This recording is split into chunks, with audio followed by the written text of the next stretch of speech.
A pleasant evening to all. I'm happy to introduce the resource person for the session. Dr. Madhavi Kesari is an associate professor and head in the Department of Humanities and Social Sciences at National Institute of Technology, Warangal.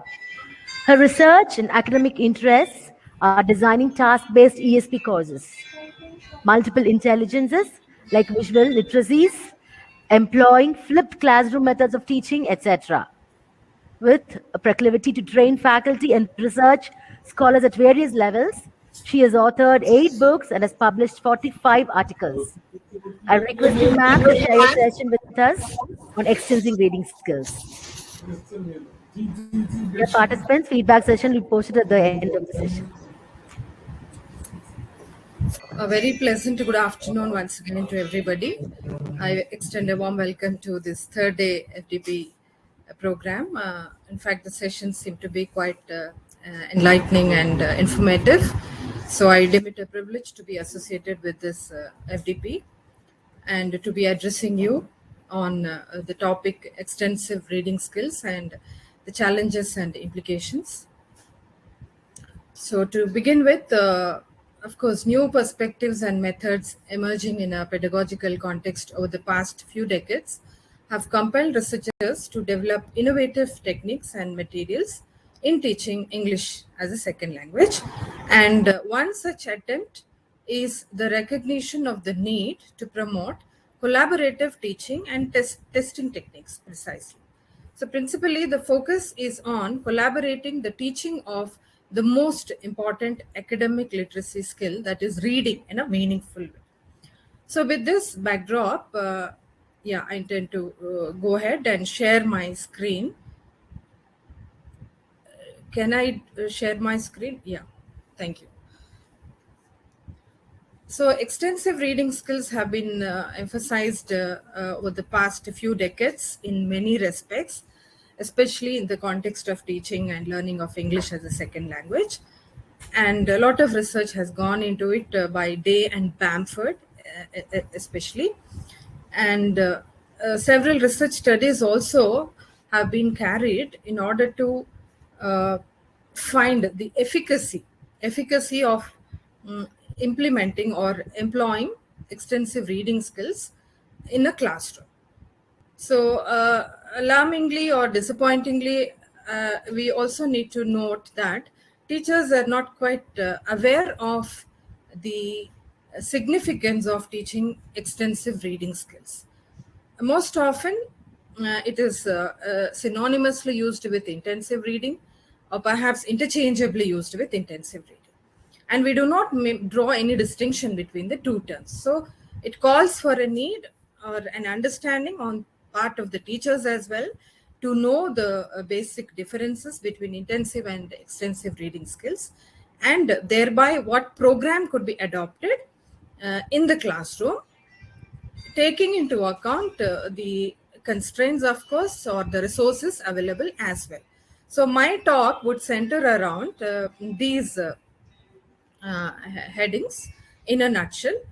We would look at, of course, the definition and characteristics of extensive reading skills, and also look at the differences between extensive reading and intensive reading skills, then problems associated with it, and then most importantly is the significance of connecting reading and writing. So the role of other skills, especially writing, how would reading attribute to the development of other skills, specifically writing, in addition to, of course, promoting speaking skills as well.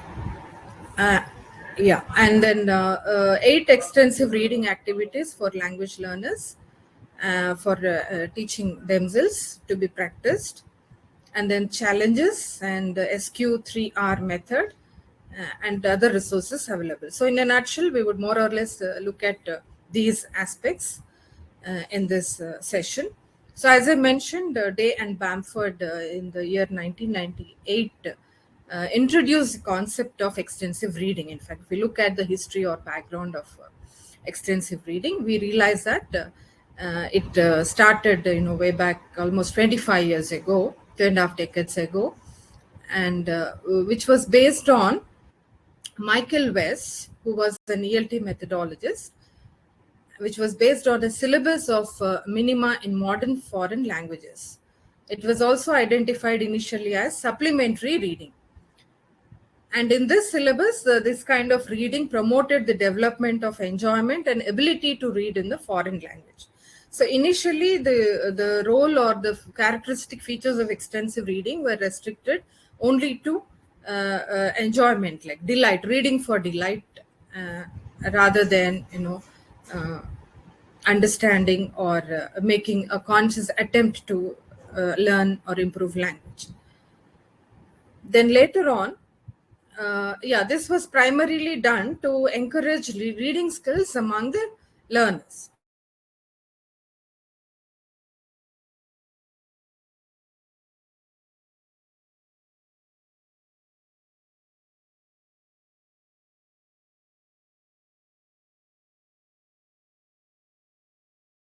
It talks kinds of school free reading programs, sustained silent reading, self-selected reading, and extensive reading.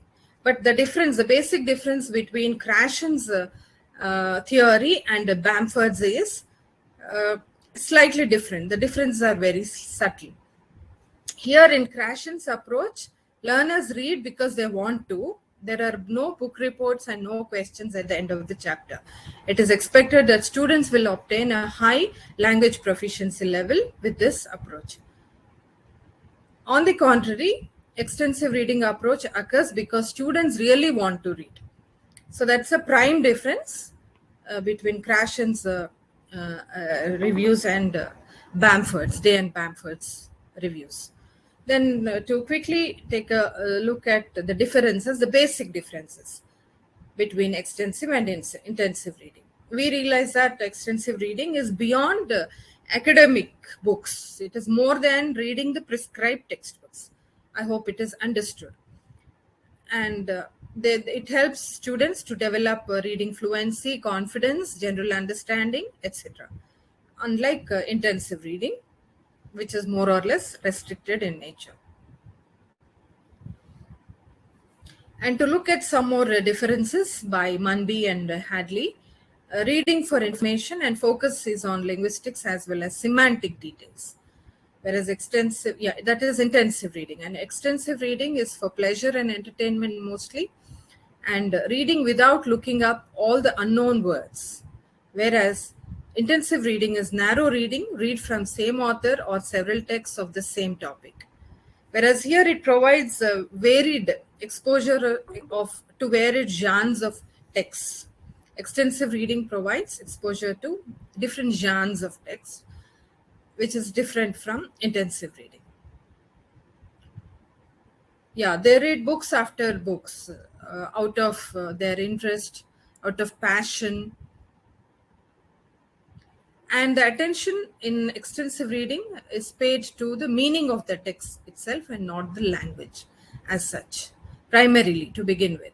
So initially, when the learners begin to read a text, they pay more attention to the meaning and the theme of the text and the characters. Sometimes they also play a main role. Sometimes the author also determines or attributes to the retention of motivation levels on the part of the learners. So if it is by a popular author, yes, Rowling's books are widely read by children especially. So some books are sold by name, by the author, publisher, content, etc. Then ER is of large quantities of material or long text, unlike IR, that is intensive reading, which is basically a classroom-oriented activity in which students focus on the linguistic or semantic details of a passage. And intensive reading calls students' attention to grammatical forms, discourse markers, and other surface structure details for the purpose of understanding the literal meaning. So undeniably, intensive reading also attributes to language learning, but there is a need on the part of the teachers to inculcate the habit of reading skills, extensive reading skills as well, apart or in parallel to intensive reading.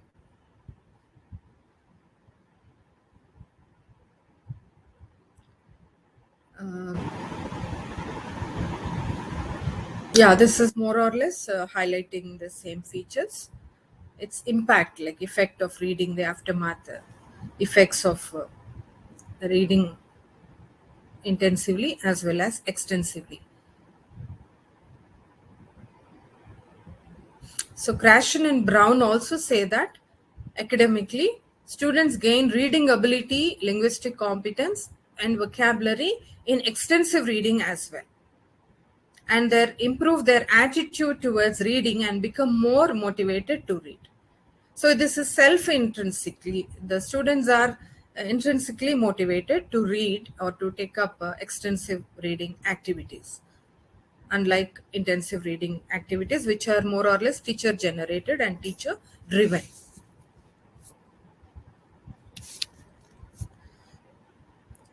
Yeah, let's take a quick look at the characteristics of extensive reading. As I mentioned before, it provides liberty for the students to choose their texts, and they read at a given point of time only uh, limited content, and a variety of material is available.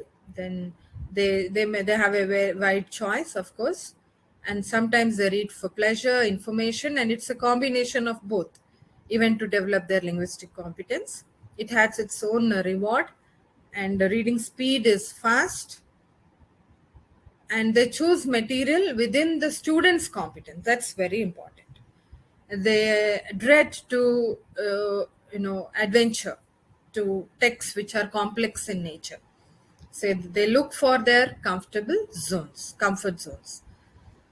Yeah, in some cases, teachers as well can guide the students. They could constantly monitor their reading a particular book initially at the beginning of the semester or at the beginning of the course itself. Teacher could announce in the class that besides their text, the prescribed texts and making use of other authentic materials in the classroom, this is a practice wherein they have to choose a book and write a review or report or present a review, taking turns at the end of a month or at the end of a fortnight. So teacher can keep track of the readings of the students. That's also possible, which we would take a look at a later stage of this session.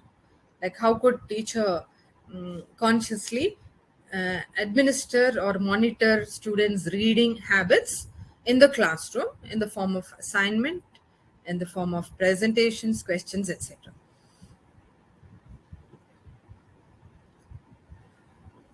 Yeah, of course, this is a slight comparison between reading and extensive and intensive readings.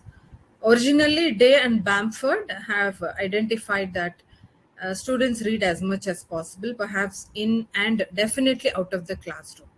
But then reflections by Day are in another book in 2011. He states that this is not always followed, but still essential to what ER is. So there are exceptions to the premise identified by Day and Bamford. So there are some exceptions to the case. Even second point, if we read, a variety of material on a wide range of topic is available. However, he couldn't tell if he or she couldn't tell if this were true in all the programs. So the resources may be limited, or the environment may not be conducive to read. So various factors affect students reading variety of material. Yeah, basically what are the problems? So we have looked at the differences between intensive reading and extensive reading. And then why is it not practiced? Why is there a need for us to make a conscious attempt to employ these skills or strategies of developing extensive reading skills among the learners? So primarily, the attitudinal problems are predominant. Reluctant readers are a problem in all types of classroom, and more or less classroom learning or happens in a second language classroom. It is more or less exam oriented.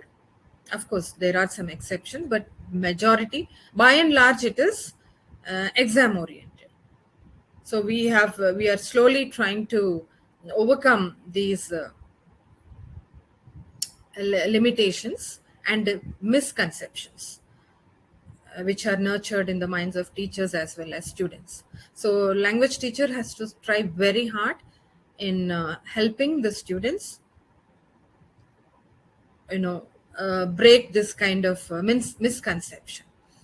So reluctant readers are a problem in all types of classroom. So teachers need to find ways to motivate them to read. That's the biggest challenge.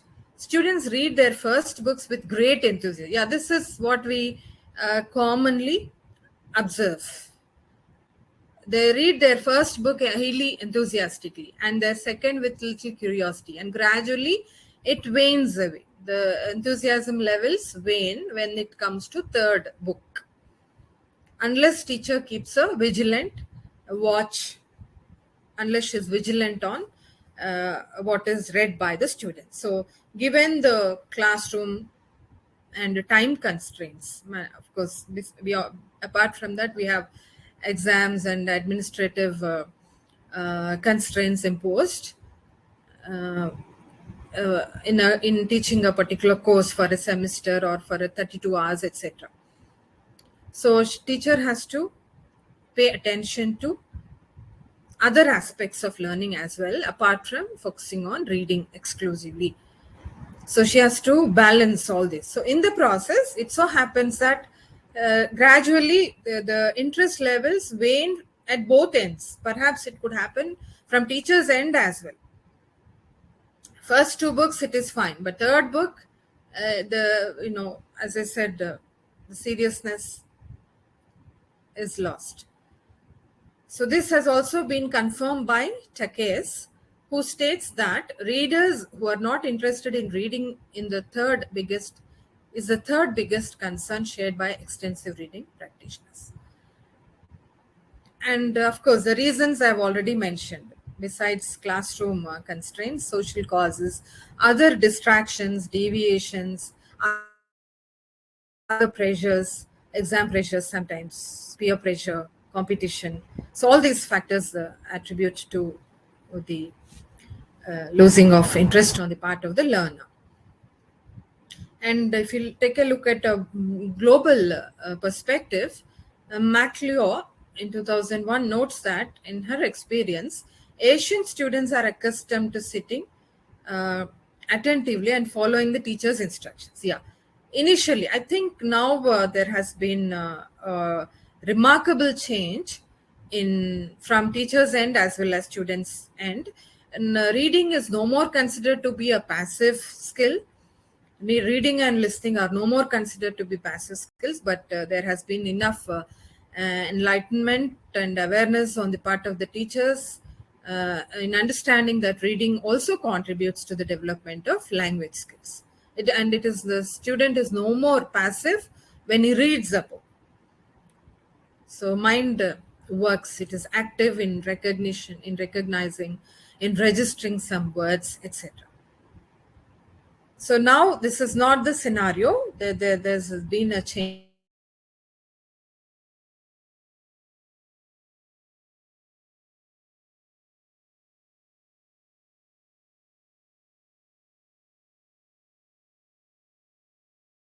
or this is the practice, not adept at taking charge of their own learning in the service of their own needs and purposes.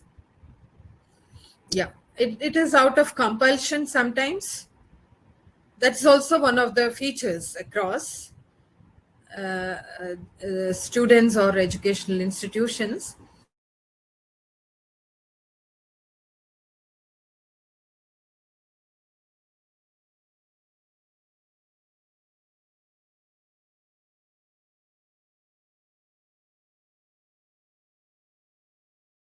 Ability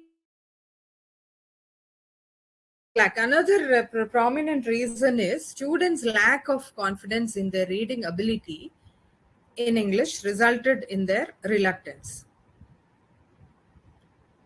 So students' lack of confidence, sometimes, yeah.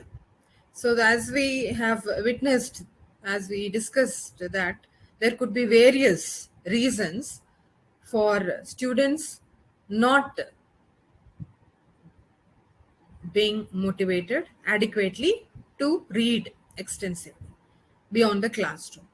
So one is lack of confidence, preoccupations. So that confidence also is one of the significant hindrances, one of the factors which hinders to their reading.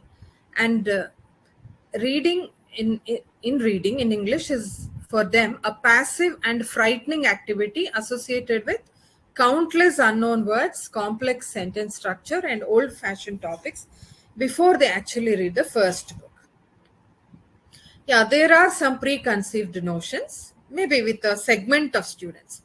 It may not be generic in nature, but then teacher can take stock of students of this nature as well, if at all there are any, a small segment, and take a call on them. Like he or she should help overcome these kind of misconceptions, and then help them to, or encourage them to read. I hope that yeah, apart from those, there are other reasons. Even in their professional context, they tend to fail. One of the reasons is, of course, there exists a serious disconnection exists between university training and the needs of the global market. So poor reading skills also lead or result in poor employability.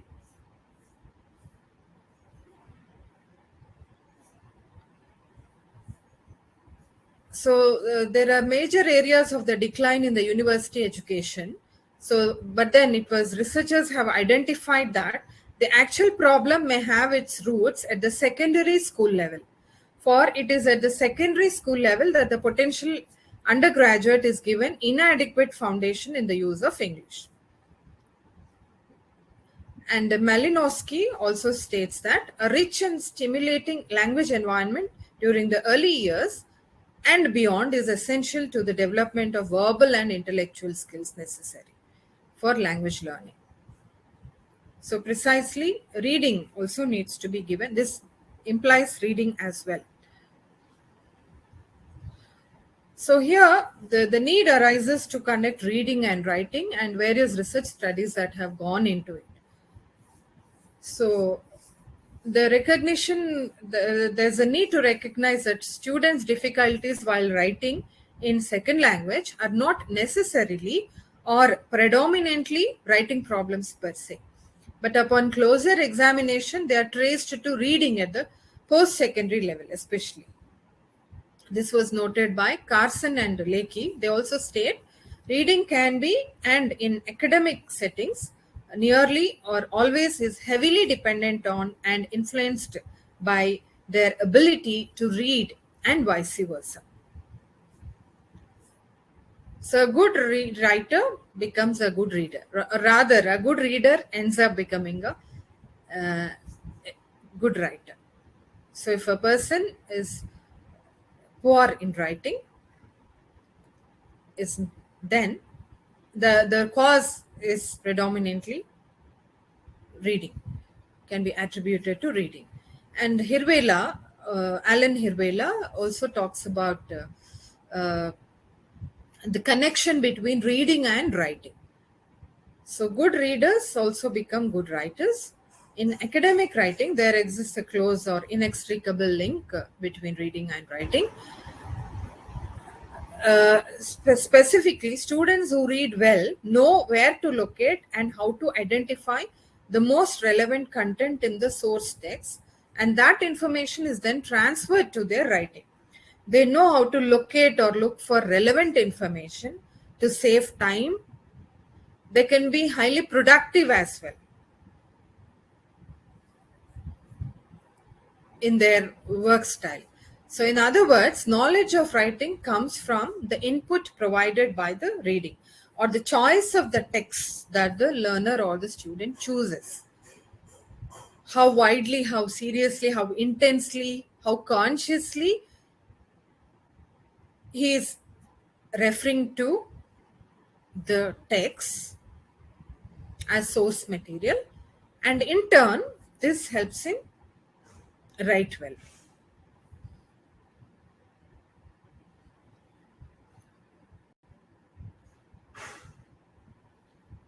Yeah, they are precisely processes embedded in particular socio-cultural context, as mentioned by Kern and Washer. More or less, the methods employed may be similar in both reading and writing instruction. Yeah, sometimes they vary, but then a conscious attempt on the part of the teacher, realizing that one leads to the development of other, could yield better results.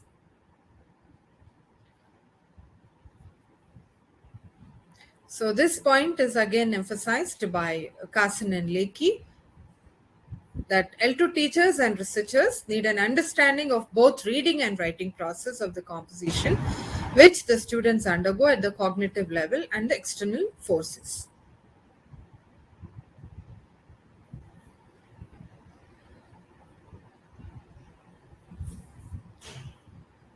Yeah. And it is also emphasized by various researchers that exposure to text through reading, large amount of text, and repeated exposure to text will composition of writing and those features that constitute writing. Yeah. So what constitutes good writing? At a basic level to discourse level. While reading itself, they consciously or unconsciously make note of the features of writing. They get into the shoes of the writer and pay attention to these higher order skills as well. There is a possibility in the long run. At an advanced level of reading, when either intensive reading or extensive reading, gradually learners learn to pay attention to the various rhetorical strategies and other features that constitute effective writing. And they are interrelated. We need to understand as teachers that they both are inextricably linked. So if we take a look at benefits of extensive reading, students become better readers. They learn more vocabulary. They improve writing, as we have already discussed, and it leads to language competence, overall language competence. They become more motivated. They learner autonomy, of course, it attributes to learner autonomy, and they become more empathetic as well. So it attributes to their personality, thinking. It develops their critical thinking as well in the long run. So beginning with understanding the sentence structure, syntactic, morphological levels, and paying attention to discourse level features, it also has an impact on their personality and behavior as well. So the role of the teacher. So now we are going to quickly look at the role of the teacher. So the learner chooses, of course, in intensive reading. A teacher takes the liberty to assign tasks, unlike extensive reading. This may be easy because it is always teacher driven, may or may not be interesting to the learners, unlike extensive reading, which is easier. One reading, when we ask them to read or While teaching note making or reading comprehension, we ask them to identify a passage from either TOEFL, GRE, or any other passage of their interest. So, which may be very short, unlike extensive reading, which is the quantity of the text is larger. Here it is more focused, understanding the details, and it is task based most often. There could be a pre-task while doing the task and post-task as well. There is ample scope for the teacher to design post execution of the reading part as well. Unlike extensive reading, here there is minimal scope for any kind of testing. Difficult and new words. Here he goes through a complex journey where the assignment is in his mind, or marks, or these are some of the prompts rather which motivate them to complete the task, or may not be likable to the students. They most often they do it either for compulsion, or it may be reward. Here reward would be the marks, whereas extensive reading, that is not the case. So bearing all these points in mind, teachers need to employ them in a systematic way. Now, this is at elementary level. I don't think we need to run through this.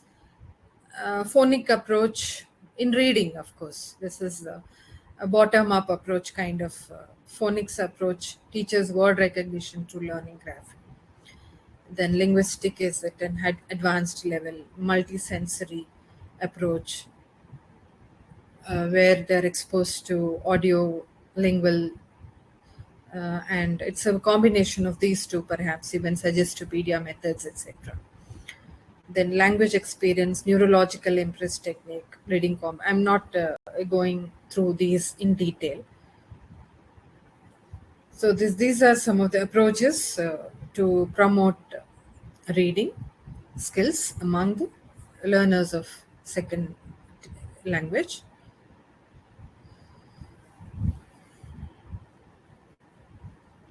Yeah, this is the kind of activities for language learners. How do we ensure that, how do we lay a check on the learners? How do we lay a check that yes, they can do it? So what is prime your knowledge like?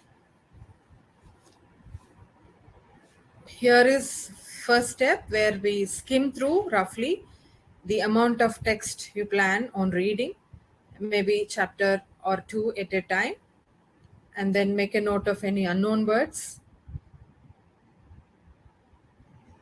And then sometimes you could read the blurb part and take a good look at the cover page or the title, etc.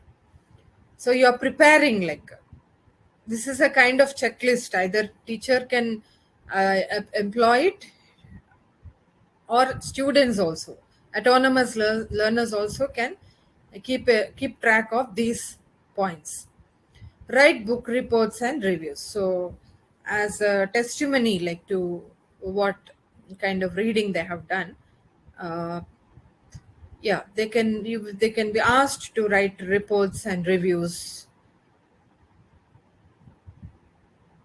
highlighting the main characters. This we have been doing, of course. Book review is part of the curriculum, I guess, in some of the universities. So every semester, every batch has to complete book review. It's and then write an exam. Like they are in the beginning of the select a book of their choice, basically literature or fiction-based books, and then they have to write a review and then make a presentation of the review in short, in about five minutes. Whereas the writing part, they have to, it almost takes the format of a complete book review, starting from the title, author details, then number of pages, title page, price, year of publication, place of publication, etc. And then the theme, the plot of the novel or a book, and characterization, the main characters, the protagonist and antagonist, if any, followed by the flaws in the book. So book reviews we have been doing, but book reports, of course, we can still explore. So review writing is essential. Then timed readings, deadlines should be fixed. That's very important. Or a group can be created, like book reviews, a book review group or something, and then a constant check could be made to review the works of the students. Yeah, either join book or club discussions. Book club discussions can provide great motivation to make sure that what we it's like a presentation. Though I said presentation, maybe the nomenclature is it's a kind of club, student club. We have literary and debate club. Some clubs are formed in some of the universities, so as part of that also this can be taken up to ensure that they seriously read or get habituated to reading. Then fifth one is create change stories.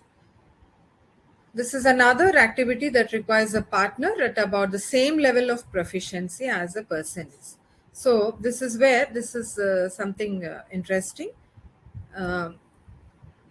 This is where the person, like you and a partner, choose two different books, and then on two different topics, begin by reading the first chapter or a set number of pages from one book, and have your partner also do the same from the other book. When you're finished, each has to have a summary of what they have read, and the other person, and just read to the other person as clearly and in as much detail as you can. So that is how, whatever, it's like immediate kind of recap of the book that you read. Generally, we do it with newspapers. Of course, we make the students read the newspapers, select an article from a newspaper of their choice. Either it could be a weather report or a movie review or any political news, sports news, etc. So they read and they come back. But then that is very short. Article is very limited in words, which can work for, of course, as part of intensive reading. Whereas extensive reading calls for, as we discussed, long text. So to start with, newspaper reading can be explored, and gradually long books.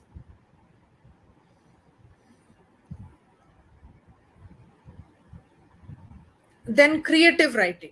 Yeah, this could another strategy to retain the attention or motivation levels, or to lay a check on the books that they have read is to make students write or promote creative writing, explore creative writing skills among the learners. So they could slowly start writing a story with imaginary characters, imaginary theme, filled with suspense, thriller, and a message. So teacher can give the rubrics in assigning such task to the students, which is connected to reading. Then next strategy is keeping vocabulary journals. So, of course, teachers' journals we do as part of reflective teaching. Sometimes teachers also need to write journals of their class before I experiment something, before I assign a task in the class. I myself need to try out how much time do I take in completing this. I have to visualize in advance how that experience is going to be.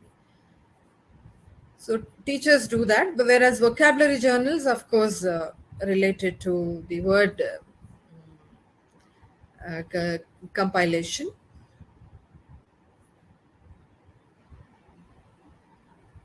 So make a note of all the words that interest them in alphabetical order. Either you could tell them to do it in A to Z, like first 5 letters list out interesting words that you come across and use them in a context. Or you could club it with phonetics as well. How do you pronounce it? How do you transcribe it? Find a synonym, or write a paragraph using these words. Yeah, it can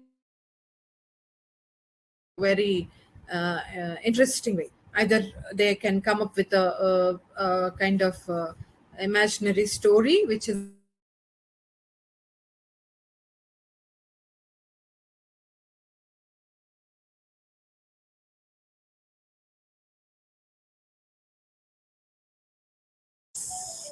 and and idiomatic phrases as well. So this is where they learn, they go beyond, like it is application of what they learn. So, or a combination of all of these. While reading a text, they come across idiomatic phrases, connectives, sentence structures, collocations. So all these put together, they compose an interesting story. So that way, a vocabulary journal can also help students improve their language. Yeah, skimming and scanning, of course, they can practice.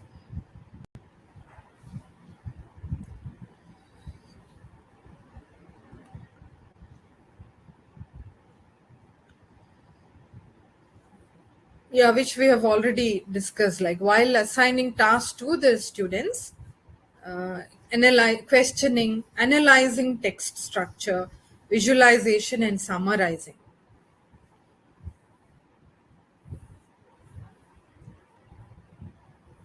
Activating background knowledge. Research has shown that better comprehension occurs when students are engaged in activities that bridge their old knowledge with the new.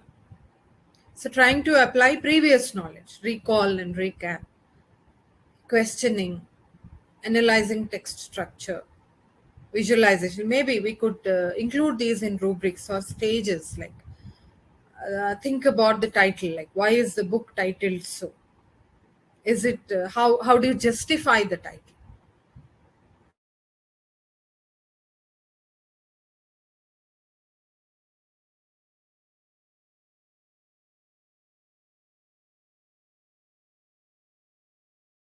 Characterization, analyzing the overall structure. So thematically or rhetorically, we could give them questions, visualization and summarization. So how do you imagine? What do you think? Hypothetical, like you could even encourage them to think hypothetically. Imagine if the character is not dead, if the person is alive, or if he dies, what could be the climax of? So this is a kind of grid or a stage-wise structure which teachers can employ in assigning this kind of reading tasks to the students.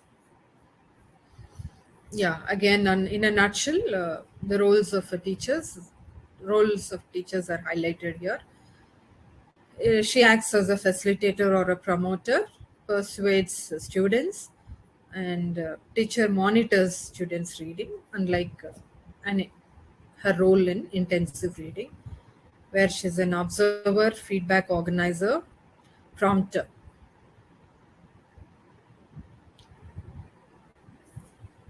So this is more, of course, compelling or systematic and voluntary, unlike the other one, which is involuntary.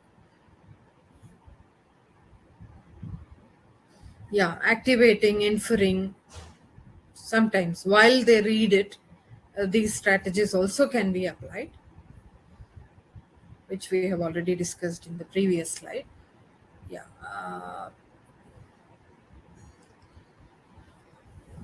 Meaning wise, of course, basics for comparison, nature wise, of course, purpose wise, and the scope wise. Last one is scope. So, reading of novels, the extensive reading includes reading of novels, magazines, or newspapers, and supplementary in nature, which are supplementary in nature, unlike the other, which are comprehensive in nature.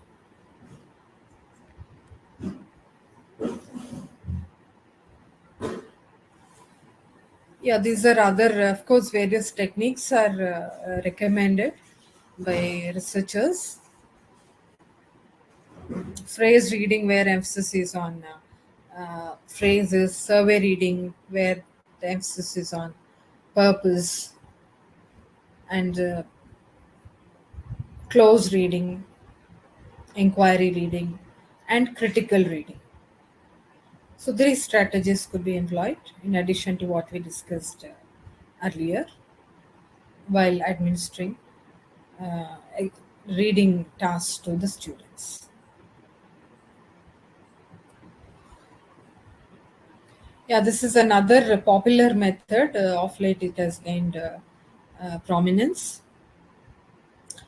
SQ3R. S stands for survey, where a piece of writing is scanned to establish its purpose, to get that it's similar to kind of scanning, one of the sub skills of reading. You also look for titles and headings in a given text. Questioning. Write questions to give purpose and improve concentration. This aids comprehension. Then reading. 3 R's. One is read, search for answers to your questions. Make notes and highlight main ideas that support the concept. Recite. Recite is again rehearsal or helps to put the information into your long term memory, put what you have learned into your own words. So, in general reading class, this technique can be applied. SQ3R technique.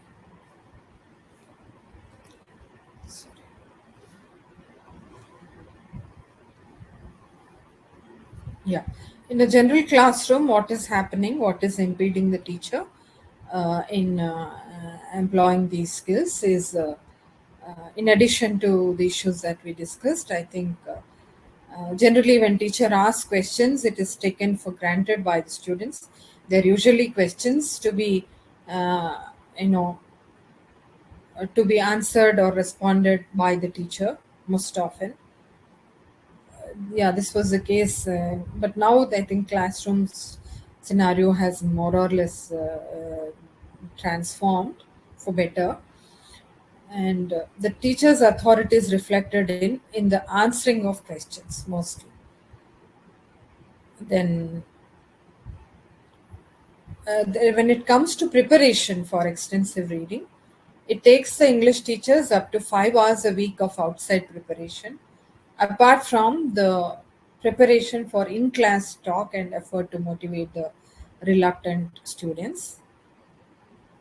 And the first researchers set up systems for selecting, ordering, classifying, cataloging, storing, lending, and replacing books. So teacher has to do a lot of groundwork in inculcating this kind of reading habits among the learners, and had to devote ample time, very seriously. And this should be, streamlined in the curriculum as well, in the at least in the language course, where marks could be awarded for this kind of activities as well. It should be recognized, in other words. This kind of activity should be recognized by the administrators and other stakeholders as well, including parents and society, etc.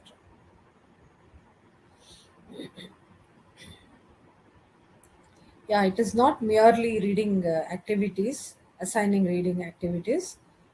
Uh, the teacher's role, the another challenge is to help students find reading useful in their L2 learning. So the students' learning background, including their L1 reading skills and knowledge level, affect their reading performance. So teacher has to make note of, she has to do a diagnosis kind of thing in before inculcating this kind of skills. So of course we have been doing it. We do give them a diagnostic test to test their proficiency or competence levels, entry level and then exit level. We have been doing it, but then slightly that could be modified now, which has to be done for extensive reading exclusive. Or the same test can be modified, perhaps whatever entry level test or the diagnostic test that the teacher gives, and through that she could uh, gauge the learners competence levels. So L1 reading skills and knowledge level also affect their performance. So Anderson suggests that EFL teachers should encourage students to develop their vocabulary skills to improve their reading comprehension and reading rate, their use of reading strategies, and finally to be able to evaluate their learning. So initially, it is a staged process. So at one go, we could not expect them to master the skill of reading. So it should happen in a phased manner, like one rung at any given point of time, second rung and third rung, based on the analysis. And then L1 reading skills also interestingly play a role. Their learning background, maybe socioeconomic background, and the medium of instruction, and L1 reading skills and knowledge level.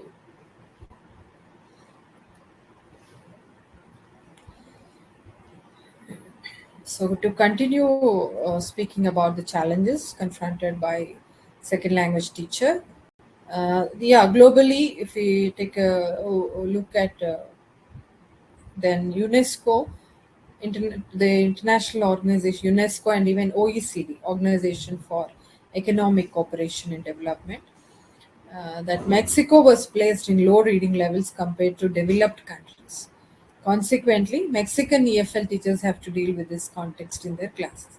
I think even in Indian context, most of late reading has gained prominence, or even yet to gain prominence. Maybe I should hear from you, from your experiences. Even at NIT, I think it is restricted to mid exams and end exam. We give them a passage in their mid exam for 12 marks, and in the final exam, it is for 15 marks. Then, but for these, I think, and book review. So beyond that, not really. No serious attempt has been made in teaching the students extensive reading skills. So here, even in Mexican context, it is a big challenge. Writing, we have been trying very hard, of course, to improve their writing skills. So now we need to realize that in order to improve writing, it should be connected to reading as well. That's very important. We fail to realize that. Reading also plays a major role. So of course, I give them newspaper reading and even short passages. Yeah, some essays, like interesting essays or stories.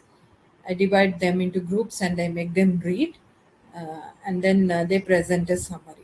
So it is only restricted to that, but as we discussed, those 8 steps that need to be followed. And Hammer also states that two reasons can help teachers to exploit L2 reading in their classes. Once teachers realize the challenges they face, they are, of course, good reading texts can introduce interesting topics, stimulate discussion, excite imaginative responses, and provide the springboard for well-rounded, fascinating lessons. So there are materials available, ample literature sources available. We have even the worksheets available. Excuse me, ma'am. Yeah. Due to the time constraint, can we move on to the Q&A session, ma'am? Q&A session. I think I'll close in a minute or so. Okay, ma'am. Thank you, ma'am. Thank you so much. Just two more slides left. Okay, ma'am. Okay. So conscious attempt, as I said, we need to know the background, diagnose their needs, plan the activity. So all these are the challenges We have been doing, but not systematically or in a more organizedly done. So there's a need to do it in a more systematic way using the resources.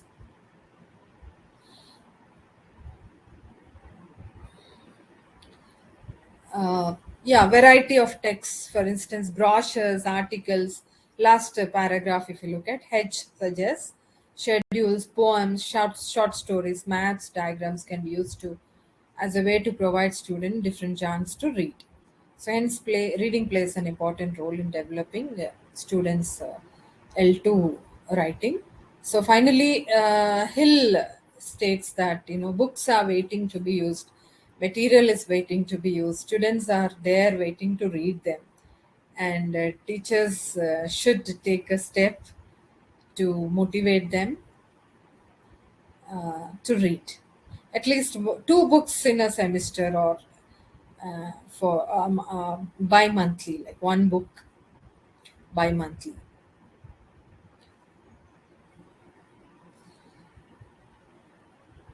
So this is a practice identified by Bamford, which we generally discussed.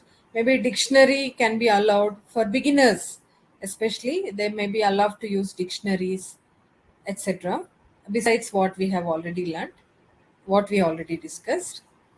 So finally, I would like to conclude that ER approach offers an interesting way to teach L2 reading compared to conservative approaches, and the emphasis on encouraging enjoyment, and freedom are significant features to consider as a suitable approach to be developed in the classroom.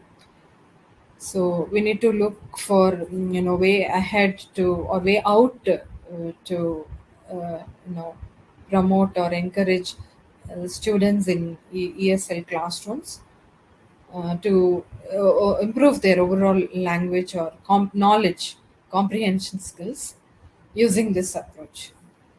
So, with this, I think I conclude, and I thank the organizers for the opportunity, and I invite the questions if there are any from the participants.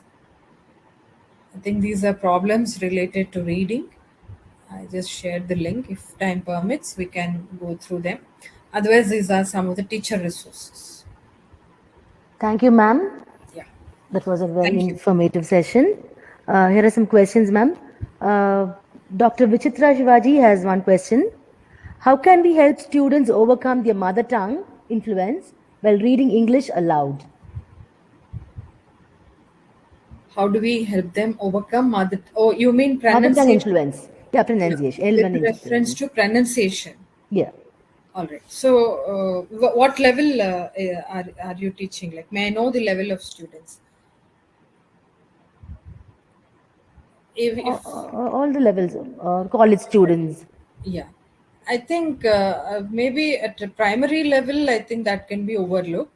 But then now, I think conscious attempt is made to teach phonetics to help them, overcome those vernacular influences, especially drawing their attention to the sounds which are non-existent in different scripts.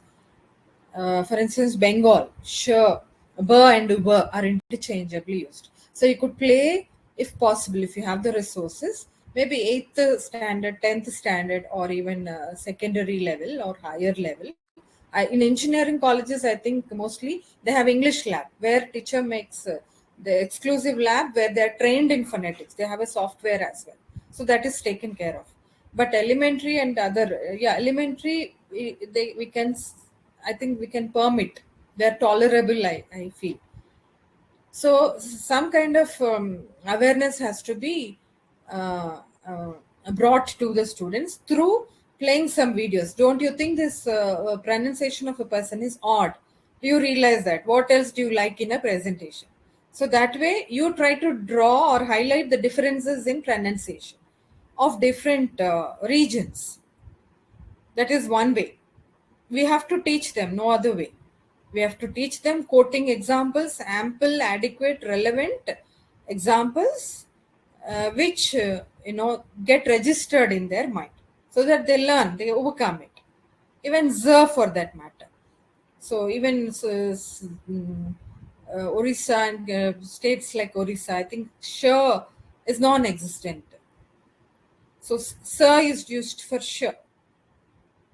Sir's sound is used for sh. So C is used for she. So that way, you can pick from various regions the non-existent sounds and then teach them. That's the only way I look at. Thank you, ma'am. One more question from Mr. Srinivas. In spite of many research projects being carried out and many techniques being suggested, why is it majority of the students turn out to be poor readers? Poor readers, yeah. Unfortunately, I think we have to end up agreeing. And now a conscious attempt has to be made. Research has proven that writing and reading are connected. Even listening, all the four skills are equally connected. So slowly we are developing. I feel we are on the path of improvement. Listening also should be given adequate importance. Play some motivational videos, maybe by Malala Yousafzai, or you have this Pakistani trainer Muniba Mazari. Her story is quite pathetic, empathetic, of course. Sorry, not pathetic, empathetic. Uh, and motivational too. So when you play such videos of maybe 10 minutes duration, and you assign a task like what kind of words did you like, what did you like in the speech, why do you think what kind of struggles did the person undergo in her life, how do you think she overcame those, can you think of such a situation in your life as well, how did you overcome such a challenging situation. So connect the situation or the resource that you use to their personal life. That is one way of drawing them closer, bringing them closer to learning. So listening and then reading also some interesting stories you have, biographies, success stories, Helen Keller's stories, you have many more, Steve Jobs, anybody you could choose across the world, any reading passage. So let it happen parallelly and systematically. When all the four skills are equally given importance and you're teaching them with a purpose, you have to plan out your lesson. That is very important. So lesson planning, what are you going to do? What is my purpose? What is the objective of teaching this? Is it contributing to their learning? In what way? So when you do that, I think definitely students will improve. The things will change. We will not be in dismay anymore. They'll change for better. I practice it in my classroom. Writing start the first day. I ask them to in a generic way, like, what write about your first day at NIT campus because we have students coming from across the world. We have from Middle East countries. We have from Nigeria. I think some 14 to 15 countries we get students across the world. So each of them has their experience to share. So when they write, they could not write well, then I summarize it, I make them read randomly some samples, and then I summarize, and slowly I try to find flaws in their writings, and then teach them paragraph writing or sentence structures, etc. So when you are clear about what you teach, learning shouldn't be difficult, I feel. So everything should be done systematically. Definitely, they will be on the path, and they do remember. Like when they go to third and fourth years, they feel that this was English classes help them a great deal. With some students, yeah, it is not happening with majority. I have to admit that. I shouldn't be exaggerating, but then at least in a class of 70, I think 30 of them, yeah, 20 of them are naturally, they are good in language. All the students, we have about 10 students in a class of 80 coming from Middle East. So there the foundation is very good. They're highly fluent in their writing and in their spoken English. But they're poor in their maths. On the contrary, students coming from other regions in India, especially south from the states of Telangana and Andhra Pradesh, They're very good at maths, but then when it comes to language, that is really appalling. So I feel like whatever inputs that are shared, I tell them to preserve them. You keep a file, then you preserve all the material that you learn. It will be of help to you. So whatever we teach, even interview skills, tell me about yourself. First question. So I make them write. It's called self-profile. So there we are teaching beyond, like not only teaching them right structure of writing, a good paragraph. We are teaching them descriptive writing. We are teaching them how to write appropriately, and it is training them for their interview skills as well. So your objective should be very lofty and achievable in the long run as well, immediate and then in the long run. Like they are called as outcomes, course outcomes. So most of it depends on the teacher, I feel. When you should be confident, you have ample material. So get yourself trained, try to explore the resources available. You have many worksheets available, even for teaching vocabulary, for teaching grammar, at advanced level, any level, you name it. So thanks to Wikipedia and Google, that lots of information. So it's only channelizing it, that's very important. So be optimistic and work with commitment, and definitely the result would be positive, I feel. And that's what I've been practicing.